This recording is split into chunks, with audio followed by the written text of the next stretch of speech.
Hi everybody, Nate from The Kraemer Life. 2 years ago, my wife and I purchased the 60-acre homestead out in East Tennessee. It was pretty neglected for the previous 20 years, and so we've been slowly bringing it back to life, including repairing the perimeter fencing around the property. And here I'm on the north side of the property, and you can see a nice clear 6-strand barbed wire fence that you couldn't even see before. It was just so overgrown with all of this kudzu and all the brambles and stuff. Anyway, we had it all cleared out, and just recently we installed 2 lines of high tensile electric fencing, and that goes all the way down to a corner and then goes up. You can see the tree line up there, it goes up.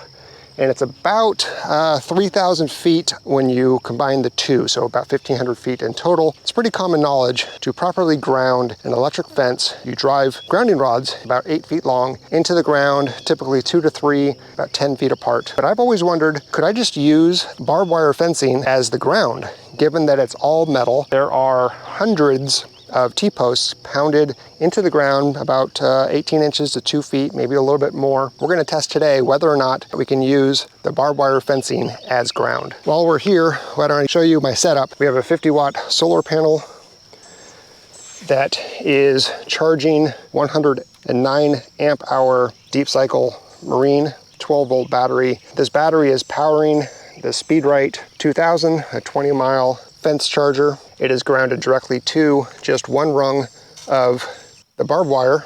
The hot is going to this joint clamp that is joining the first and second line of the high tensile electric using a direct burial underground cable. It's double insulated and it's galvanized. And we'll do a battery check here on it, put it on battery mode, and we have a full battery. Let's put it onto turtle mode, which means it's going to hit every 2.5 seconds. And here we have an indicator of how hard it's hitting. It's not quite getting all the way to the last one, but we're going to go ahead and test with a digital tester. This is by Premier One. This is the type where you put a lead into the ground. So put the lead into the ground, and then we just simply touch, and we're hitting at 5.5. Let's walk down a little bit farther and just show you that we still hit at that about 5.5. I would like to see it hit a little bit harder. I did walk the entire fence line and made sure that I'm not grounding anywhere, grounding to the T-posts or grounding to the barbed wire fence. There was one area where the barbed wire had wrapped around the high tensile, so I removed that. So we're not grounding other than some areas where we have like kudzu coming up on the fence, but that shouldn't be enough to really ground it out. All right, I would say we're roughly 200 feet away, so let's put our lead into the ground. Okay, we're hitting at 6.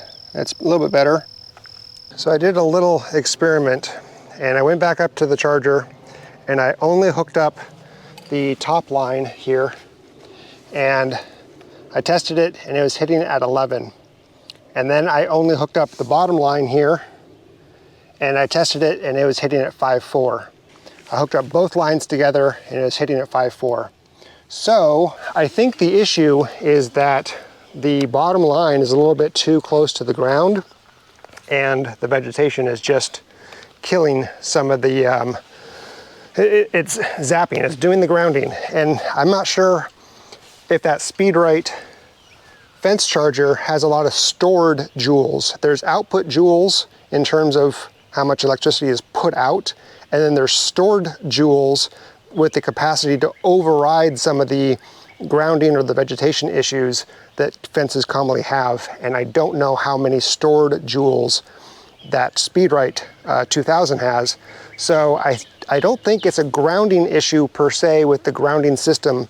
I think the barbed wire fence acts as a good ground as long as the ground is moist, which it is. I think the reason that we saw the dip from 11 down to 6 is because of the vegetation hitting. The whole purpose of using the grounding rods deep into the soil is to get that moisture. You want your grounding rods, your grounding system to be wet. Now here in East Tennessee, during May, it is raining season, so the surface of the soil here is really moist, and so that reading is going to lower as the ground gets drier, especially in the summer season. So I may still come up here and put the grounding rods in, but for now, I'm gonna call it good.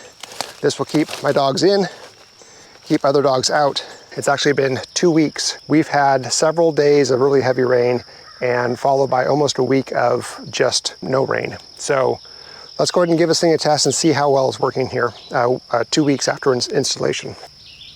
All right, we're hitting at 9.6, 9.8. Now let's do the second one up here at 9.8. Initially, I think what was happening when it was hitting lower 2 weeks ago after we first installed this, I think there was too much vegetation on the bottom line, causing it to not hit very hard. Now that vegetation is dead because the electric wire would have been killing it off. Also, I've already installed a second line just like this on my east fence, and same configuration, same exact charger, same battery, same solar panels, 2 lines, approximately about the same length of run, and that one is hitting at 11 on both lines. That one has less vegetation on the bottom.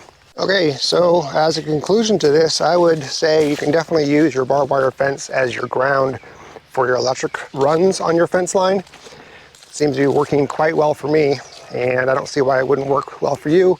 Again, unless you are in a dry climate like the desert, and in that case, you're not going to be using a grounding system like this anyway. You're going to have the hot, cold wire pattern on your fence. So, all right, anyway, thanks for watching, and we'll see you in the next one. Bye.